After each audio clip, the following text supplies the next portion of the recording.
나보다 팔자 좋은 놈 있으면 나와봐. 옛날 눈만 뜨면 기방을 제 집 드나들듯이 출입하는 강서방이란 선비가 있었다. 그는 적지 않은 재산을 모두 기방에 탕진하고 이제는 숟가락 하나 남지 않게 되었다. 예전에 돈 많던 시절 강서방과 함께 풍류를 즐기던 친구들은 돈이 모두 떨어진 강서방에게 누구 하나 관심을 갖지도 살펴주지도 않았다. 결국 강서방은 하루하루 빌어먹으며 정처 없이 떠돌아다니는 거지가 되었다. 그날도 쉰 밥을 한 덩이 얻어먹고 한낮의 더운 날씨와 내리쬐는 해를 피해서 저 멀리에 나무 그늘이 시원해 보이는 한 정자를 찾아갔다. 그런데 그곳에는 사람들이 모여 있었고 가까이 가보니 관상쟁이가 앉아서 관상을 보고 있었다. 거지꼴의 강서방은 술이라도 한 잔 얻어먹을까 싶어 눈치를 보다가 마루 끝에 슬그머니 걸터 앉았다. 그때 우연히 관상쟁이와 거지 강서방의 눈이 마주쳤다. 관상쟁이가 잠시 놀라는 듯 하더니 말했다. 허허, 그 사람 얼굴 참 좋네. 거지를 보고 그리 말하니 그 옆에 있던 사람이 그래요? 저 사람 얼굴이 어떻게 좋은데요? 보자 보자. 철을 둘거 느리고 만석 거부가 될 상이구만. 거지를 보고 이런 소리를 하니 사람들이 듣기에는 기가 막혔다. 기가 막히기는 거지 강서방 또한 마찬가지였다. 가진 재산 모두 탕진하고 지금은 아무것도 없어 빌어먹고 사는데 처가 둘의 만석 거부지를 하겠다니. 거지는 속으로 생각했다. 저 관상쟁인 놈 완전 돌팔이구만. 아무것도 볼 줄 모르는 놈이네. 내 행색이 안 보이나? 그나마 관상쟁이가 다가와 술을 한 잔 가득 따라주니 못마땅한 기색을 차마 겉으로 표현하지는 못했다. 아이고, 감사합니다. 한 잔 더 드시게. 관상쟁이는 거지가 잔을 비우는 대로 술 몇 잔을 더 채워주었다. 잠시 후 거지는 술도 거나하게 했겠다. 대충 되는 대로 정자나무 아래에 누우니 고단한 인생 걱정도 잠시 잊히는 듯하고 잠이 솔솔 왔다. 한편 정자나무가 있는 그 동네에는 번듯하고 커다란 기와집이 한 채 있고 어느 과부가 살고 있었다. 그 과부는 며칠 동안 꿈에 돌아가신 아버지가 나타나 같은 얘기를 계속 전했다. 마을 앞 정자나무 아래에 가서 내 눈에 제일 먼저 띄는 사람을 남편으로 삼고 살아라. 그 사람이 너의 전생배필이다. 다 이유가 있으니 반드시 그 사람과 함께 살아야 한다.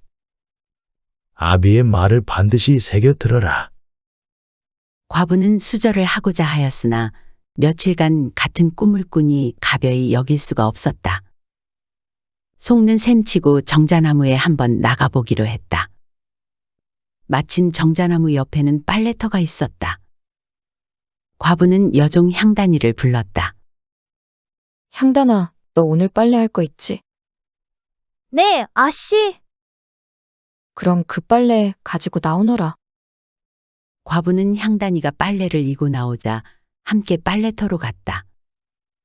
빨래터에는 아무도 나와 있지 않았다. 빨래터에서 정자나무 아래를 보니 사람 하나가 누워 있는 것 같았다. 향단아, 빨래 내려놓고 저 정자 나무 밑에 가보거라.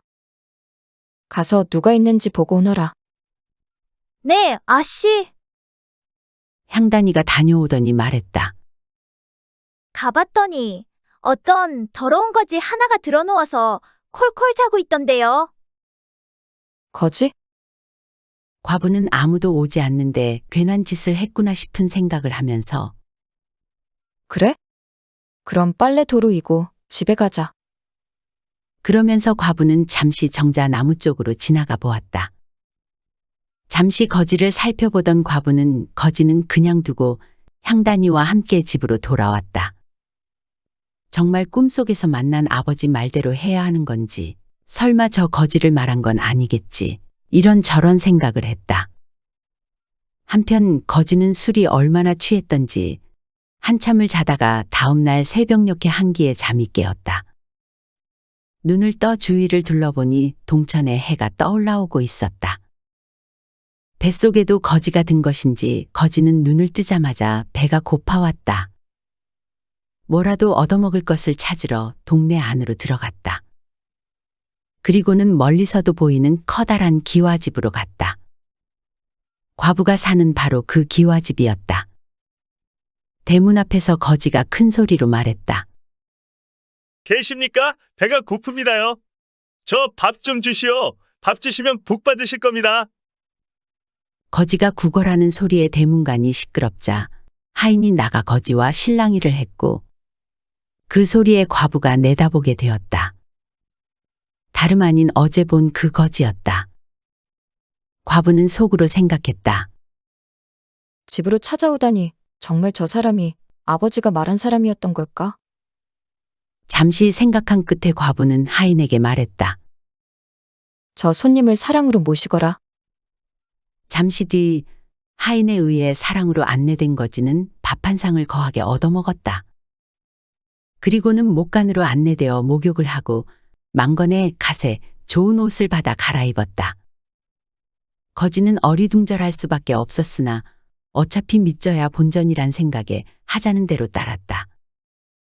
하인은 거지에서 선비의 행색으로 탈바꿈한 강서방을 안주인의 방 앞에 데려다 주었다. 강서방은 마른 침을 삼킨 뒤 방문을 열고 안으로 들어갔다. 방 안에는 한 여인이 다소곳이 앉아 있었다. 여인이 말했다. 그쪽으로 앉으시지요.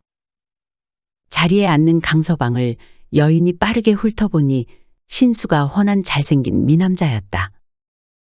여인은 비로소 고개를 끄덕이며 속으로 생각했다. 꿈에 아버지가 나타나 말한 사람이 바로 이 사람이 맞는 것 같구나.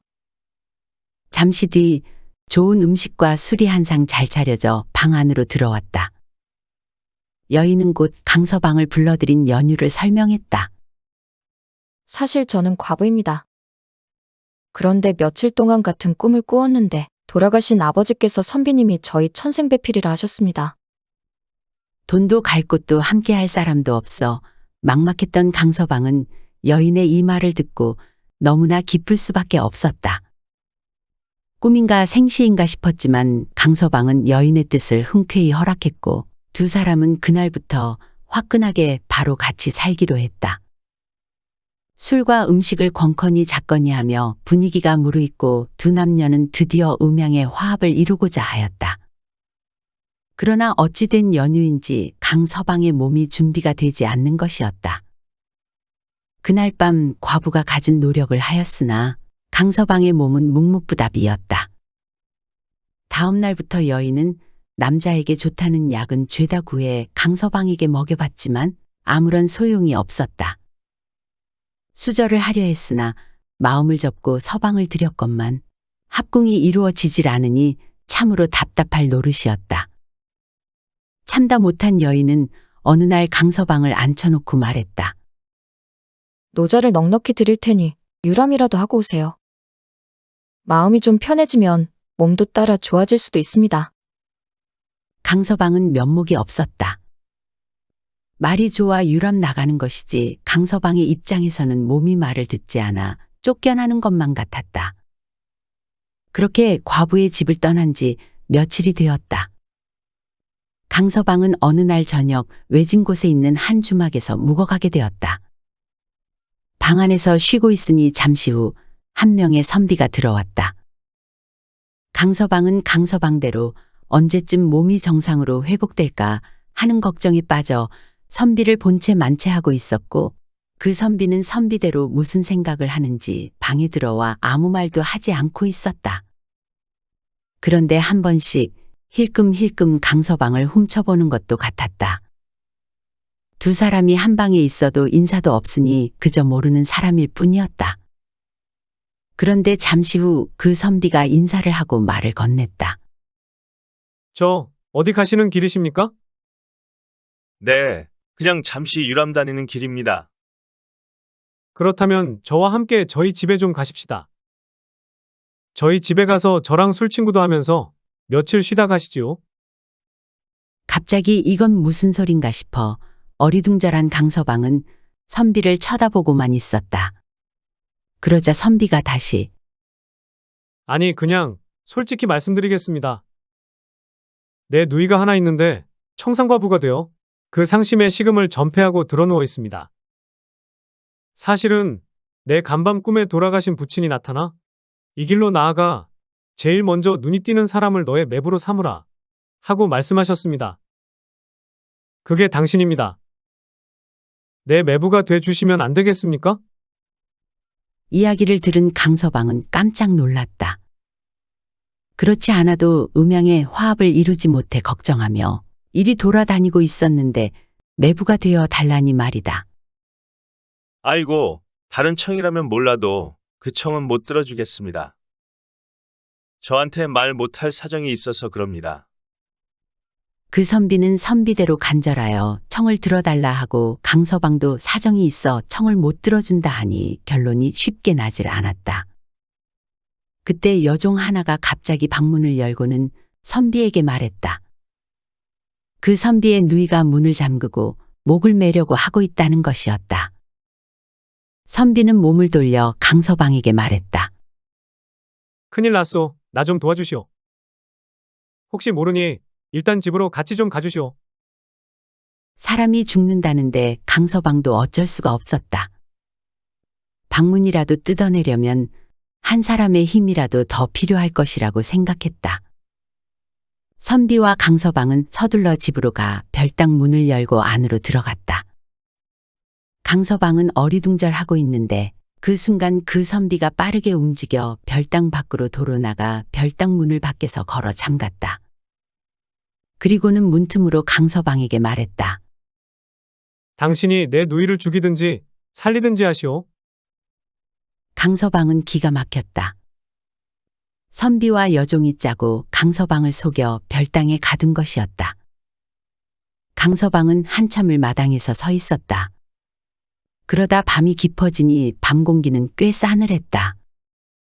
하는 수 없이 과부가 있을 방으로 가보았다.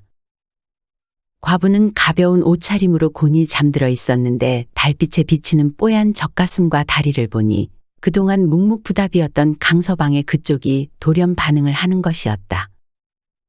그리하여 강서방은 그만 그 여인을 끌어안았고 여인도 강서방을 새 남편으로 받아들여 합궁을 잘 치를 수 있었다. 하룻밤이 지나고 다음 날 아침 처남이 문을 두드리며 인사를 건네왔다. 이럴 것을 어제는 왜 그리 저희 청을 거절한 것입니까?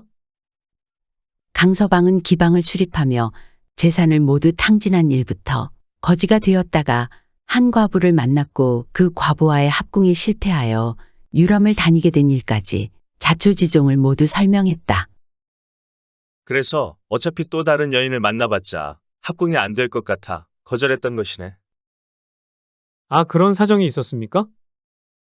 그렇다면 아침을 먹은 뒤 가마를 준비해 드릴 테니 누이와 하나씩 타고 그 여인에게 가서 함께 사십시오. 그게 사람된 도리인 듯합니다. 그리하여 강서방과 여인은 가마를 타고 처음 만났던 과부에게로 갔다. 한편 처음 만났던 과부는 강서방을 유람 보내놓고 이런저런 수심에 마루 끝에 서서 멀리를 내다보니 가마 둘이 앞서거니 뒤서거니 하며 나란히 동네로 들어오는 게 보였다. 과부는 한탄하듯이 말했다. 어떤 사람은 팔자가 좋아서 두뇌회가 저리 다정히 다니는데 내 팔자는 무슨 팔자야? 첫 남편은 죽고 두 번째 남자를 만났으나 남녀의 정을 나눌 수가 없으니 이 무슨 팔자가 이 모양인고. 부러움에 가마행렬에서 눈을 떼지 못하고 지켜보는데 가마가 가까이 오더니 대문 안으로 들어오는 것이었다. 가마에서 누가 내리나 보니 강서방이 한 여인을 데리고 오는 것이었다. 강서방에게 그동안의 이야기를 들은 첫째 과부는 그날 저녁 강서방과 합궁을 하여 성공적으로 음양의 화합을 잘 이루었다. 그리하여 처음 만난 과부가 둘째 부인이 되고 나중에 만난 과부가 첫째 부인이 되었다. 두 부인의 재산을 합치면 만석이 되었으니 거지에서 하루 저녁에 만석 거부가 된 것이다. 강서방은 세상에 부러울 것 없이 아들 딸 낳고 한동안 행복하게 잘 살았다. 그런데 그런 강서방을 시샘하는 사람들이 있었으니 누구인고 하니 그 고을의 아전들이었다. 이 아전들은 새로 부임한 사또에게 거지가 이 고을에 갑자기 와서는 부정한 방법으로 부자질을 한다고 악한 사람으로 이르고 붙잡아 매를 때리면 재산을 뺏어올 수 있다 하였다. 그래서 강서방은 시도 때도 없이 관아에 불려가 하지도 않은 나쁜 짓을 고할 때까지 매를 맞았고 견디지 못한 강서방은 그때마다 적지 않은 재산을 내놓아야만 풀려날 수 있었다. 그런 생활이 몇 년을 이어졌다. 그러던 어느 날이었다. 암행어사가 그 고을에 왔다. 관하로 온 암행어사가 사또와 아전에게 말했다. 이 고을에 강서방이라는 분이 있다고 들었네. 내가 그 어른을 좀 배워야 할 텐데. 평소에 업신여기는 강서방을 어사가 깍듯이 높여 말하니 사또와 아전들은 깜짝 놀랐다. 어사가 말했다. 내가 찾아뵈어야 하지만 여기에서 그분께 술 한 상 대접도 하고 싶으니 이방이 가서 그 어른을 모셔오게. 내가 서찰 한 통을 써줄 테니 가져가서 전하도록 하고. 이방이 어사의 명을 받아 강서방의 집에 가니 강서방은 긴 담뱃대를 들고 하인들에게 이런저런 지시를 하며 집수리를 하고 있었다. 집안에 들어온 이방을 발견한 강서방은 담뱃대를 감추고 땅에 푹 무릎을 꿇으면서 아이고, 뭐라도 요구하는 대로 드릴 참이니 살려만 주십시오. 아이고, 그런 게 아니라 이걸 좀 보십시오. 하고 말하며 이방이 웬 서찰을 공손히 내밀었다. 평소에는 이거 봐라, 저거 해라 하며 거침없이 하대하던 이방이 존대를 하니 강서방은 뭔가 있음을 느꼈다. 급하게 서찰을 읽어보니 첫째 부인의 처남이 어사가 되어 고을에 내려온 것이었다. 강서방은 그동안 당하던 것을 소소하게나마 되갚아줄 차례가 되었음을 알 수 있었다. 못 가겠습니다. 볼일 있으면 어사 보고 직접 찾아오라 전해 주십시오. 예전 같았으면 턱도 없는 일이었겠으나 이방은 공손히 알겠습니다 하고 관하로 돌아갔다. 어사에게 이방이 강서방의 말을 전하니 어사가 말했다. 그래, 그럴 테지. 그렇지만 내가 지금 바빠서 갈 수가 없으니 자네들이 한 번 더 수고를 해주게. 다른 사람 시키지 말고 아전들이 가마꾼이 되어 그 어른을 모셔오게. 아무래도 그래야 그분이 오실 것 같네. 아전들이 가마를 들고 가니 그제야 강서방은 못 이기는 척하며 가마에 올랐다. 강서방을 가마에 태우고 관하로 들어서니 어사는 버선발로 달려나가 강서방을 반갑게 맞이했다. 그리하여 어사와 강서방이 방에 들어가 술과 음식을 먹으며 시간을 보내고 있으니 방 밖에서는 그동안 강서방에게 죄를 지은 사또와 아전들이 벌벌 떨고 있었다. 한참 뒤 강서방이 집으로 돌아가고 다음 날이 되었다. 어사는 사또와 아전들에게 말했다. 내가 이곳에 올 때까지만 해도 억울하게 당하기만 한 어르신의 복수를 하러 왔는데 어르신이 말려서 그냥 가는 것이니 앞으로는 그 분에게 잘하도록 하라. 혹여 또 전과 같은 일이 벌어져 내 귀에까지 들어오게 된다면 그때는 어르신과 상관없이 내가 용서치 않을 것이다.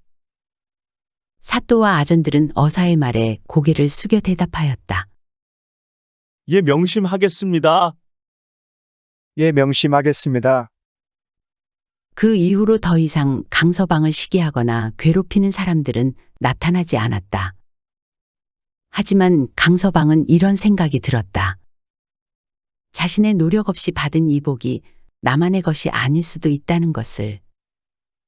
그래서 남들과 나눠야겠다고 말이다. 자신이 처음부터 그런 생각을 했었더라면 누구 하나 자신을 괴롭히거나 시기할 일도 없었을 것이라는 걸 깨달았다. 그리하여 강서방은 예전의 재산을 탕진할 만큼이나 유흥에 빠져 살던 한량의 모습과 또 거지로 살던 게을렀던 과거를 뒤로하고 그 고을의 어려운 사람들도 돌보고 마을 아이들의 훈장 노릇도 하면서 많은 사람들에게 사랑을 베푸는 큰 사람으로 거듭나게 되었다. 그렇게 사람들 사이에서 자신의 복을 나누며 행복하게 잘 살았다고 한다.